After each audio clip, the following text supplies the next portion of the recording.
नमस्कार, मैं हूं शशि तुषार शर्मा। आज तक पंजाब के स्पेशल बुलेटिन में यूके, यूएस और कनाडा समेत सभी अंतर्राष्ट्रीय दर्शकों का स्वागत है। आज हम आपको दिखाएंगे सुनील जाखड़ के इस्तीफे की खबर कितनी सच कितनी झूठ। सरपंच चुनाव में किसने लगाई 2 करोड़ की बोली, कहां पर रोड एक्सीडेंट में हुई है लोगों की मौत और किसके साथ हुई 7 करोड़ रुपए की ठगी। बुलेटिन में होंगी तमाम बड़ी और अहम खबरें, लेकिन सबसे पहले नजर हेडलाइंस पर।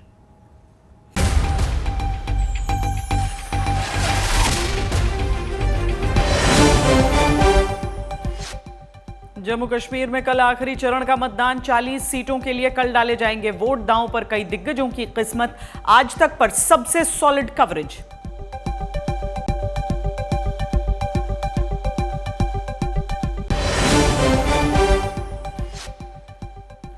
हरियाणा में आखिरी राउंड के प्रचार के बीच शैलजा का बयान, इशारों में किया सीएम की कुर्सी पर दावा।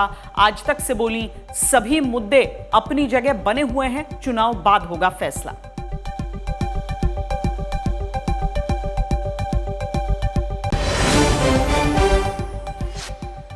संकट में कर्नाटक के सीएम सिद्धरमैया, मुडा जमीन मामले में ईडी ने दर्ज किया केस। मनी लॉन्ड्रिंग के आरोपों की होगी जांच, लोकायुक्त की एफआईआर के बाद कार्रवाई।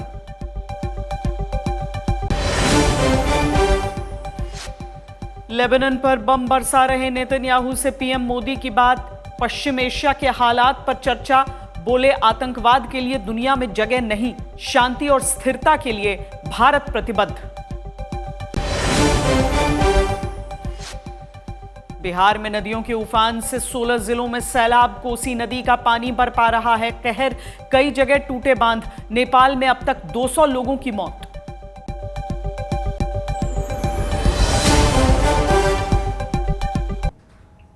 पंजाब में बीजेपी के अध्यक्ष सुनील जाखड़ के इस्तीफे को लेकर सस्पेंस गहराता जा रहा है और इसी बीच जाखड़ एक बार फिर से पंचायत चुनावों को लेकर बीजेपी की अहम बैठक से गायब दिखे। हालांकि बीजेपी नेताओं की तरफ से इस्तीफे की अटकलों को अफवाह बताया जा रहा है। ऐसे में सवाल फिर से वही है कि सुनील जाखड़ ने अब तक इन अफवाहों पर चुप्पी क्यों नहीं तोड़ी है।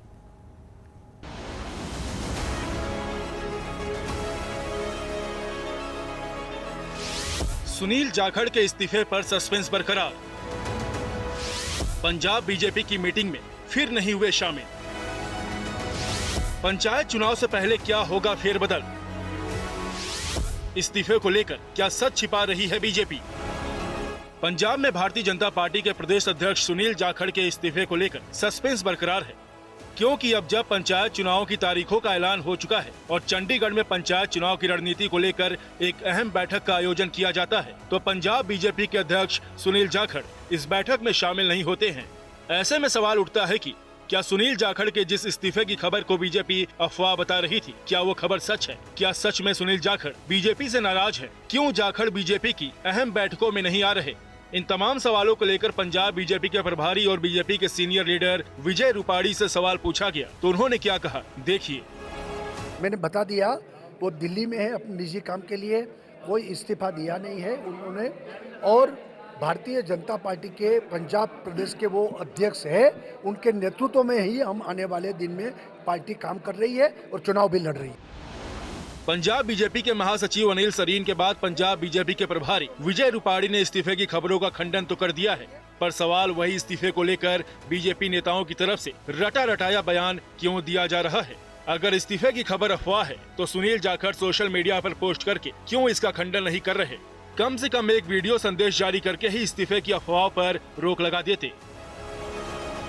आज मीटिंग है, आज उसमें शामिल नहीं है सुनील जाखड़। देखिए, सुनील जाखड़ जी अभी भी हमारे प्रधान है, अध्यक्ष है, उनके नेतृत्व में ही पार्टी काम कर रही है। आने वाले चुनाव भी उनके नेतृत्व में हम लड़ रहे हैं। जाखड़ जी ने कोई इस्तीफा नहीं दिया है, ये सब मात्र मीडिया में एक अफवाह चली थी। और दूसरा, अभी वो दिल्ली अपने निजी काम के लिए गए हैं, इसलिए मीटिंग में नहीं है। सुनील जाखड़ जी ने कोई इस्तीफा नहीं दिया है और अभी हमारे प्रदेश के प्रधानी है और उनके नेतृत्व में हम सब लोग काम कर रहे हैं। ये सारी अफवाहें हैं। अफवाहों के बीच विजय रूपाणी ने एक बात साफ कर दी कि सुनील जाखड़ इस वक्त दिल्ली में हैं और आने वाले 3 से 4 दिनों में वो दोबारा पंजाब लौटकर बीजेपी की मीटिंग्स में हिस्सा लेंगे। कहीं ना कहीं जो प्रधान है वो नहीं आ रहे हैं। पिछली बैठक में बुलाई गई थी पंचायत चुनाव को लेकर, कारण क्या है? क्योंकि लगातार यही कहा जा रहा है कि उन्होंने इस्तीफा दे दिया है पद से। इस्तीफा कोई पार्टी को दिया नहीं है, पार्टी को मिला नहीं है। और मैं मानता हूँ कि ये समाचार जो चल रहा है वो एक अफवाह है, इसमें कोई सवाल नहीं है। लेकिन जाखड़ साहब अपने निजी काम के लिए दिल्ली गए हैं, इसलिए छुट्टी दी। सर आने वाले समय में नजर आएगी भी नहीं कहा है इस चीज को लेकर के, कोई उन्होंने ना तो हाँ कही है ना कही है, खुद भी जाखड़ ने स्पष्ट नहीं, जाखड़ साहब ने कोई इस्तीफा दिया नहीं है और ये अफवाहें है और निजी काम के लिए वो दिल्ली गए, इसलिए वो आज मीटिंग। आने वाले समय में क्या नजर आ सकती है बैठकों में से? अध्यक्ष है। पंजाब बीजेपी में वास्तव में क्या चल रहा है, ये या तो सुनील जाखड़ जानते हैं या फिर पार्टी आला कमान। पर जिस तरह से जाखड़ की तरफ से अफवाहों पर अब तक चुप्पी नहीं तोड़ी गई, उससे इन अफवाहों को बल जरूर मिल रहा है। आज तक ब्यूरो। पंजाब में पंचायत चुनावों की तारीखों के ऐलान के बाद सरपंच पद को लेकर सियासी माहौल गर्मा चुका है। इसी बीच डेरा बाबा नानक इलाके के गांव में सरपंच पद के लिए 2 करोड़ रुपए की बोली लगाई गई है। हैरानी की बात यह है कि 2 करोड़ की बोली लगाने वाले शख्स खुद को बीजेपी का सदस्य बता रहा है। पंजाब में पंचायत चुनाव को लेकर सियासी माहौल गरमाया हुआ है, पर इस बार जब से सीएम मान ने सर्वसम्मति से सरपंच चुनने वाले गांवों को 5 लाख की अतिरिक्त ग्रांट देने का ऐलान किया है, तब से पंचायत चुनाव बेहद दिलचस्प हो गए हैं। ऐसे में पंजाब के गुरदासपुर जिले का हरदोवाल कलां गांव आजकल सुर्खियों में बना हुआ है। वैसे तो इस गांव में पिछले 30 सालों से सर्वसम्मति से पंचायत चुनाव होता है, पर इस बार सरपंची पाने के लिए गांव में बोली लगाई जा रही है।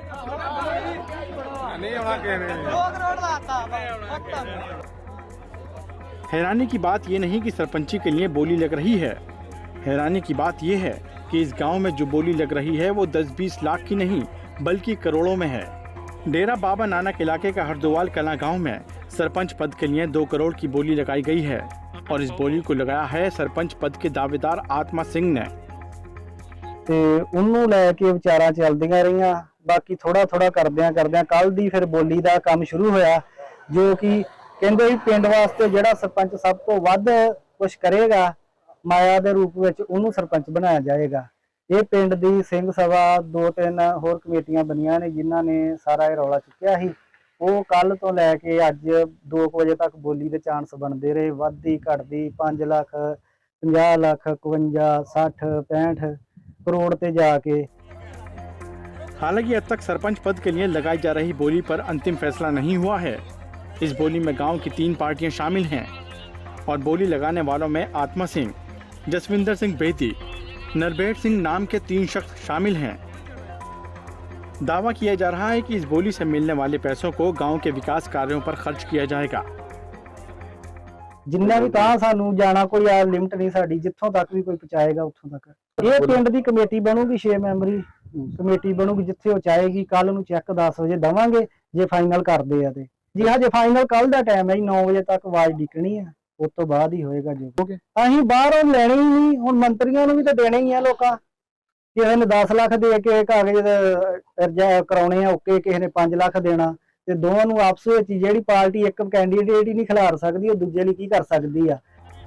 आत्मा सिंह खुद को बीजेपी नेता बताते हैं और बीजेपी के बैनर तले इस चुनाव को लड़ रहे हैं।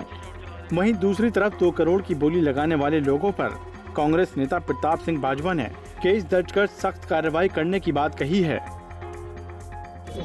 अपने वादे मुताबिक कानून सवेर के 10:30 बजे तक पहुंचे।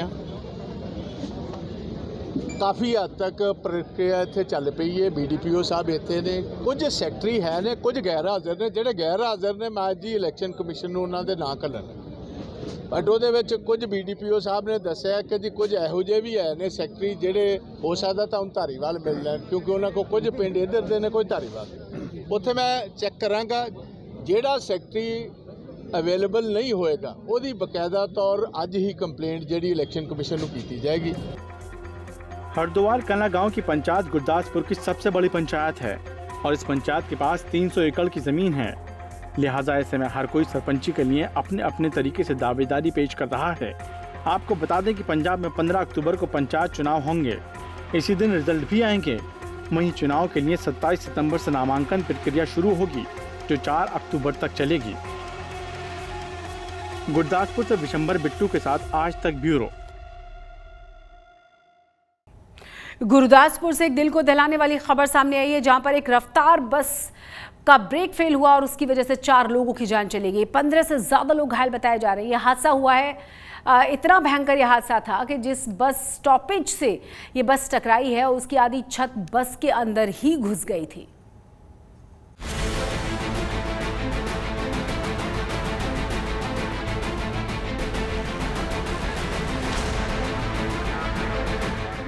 गुरदासपुर जिले के बटाला कादियां रोड पर स्थित शाहबाद गांव से आई इन तस्वीरों को देखकर आप अंदाजा लगा सकते हैं ये एक्सीडेंट कितना भयंकर होगा।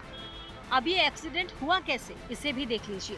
बटाला कादियां रोड पर एक प्राइवेट बस का ब्रेक फेल होने की वजह से ये हादसा हुआ। हादसे की सीसीटीवी फुटेज सामने आई, जिसमें तेज रफ्तार बस ब्रेक फेल होने के बाद सड़क के दूसरी साइड बने बस स्टॉपेज से जा टकराती है। खास बात यह है कि जिस वक्त बस टकराती है उससे पहले बस के अगले हिस्से में एक स्कूटी पर सवार 2 लोग फंसे हुए होते हैं।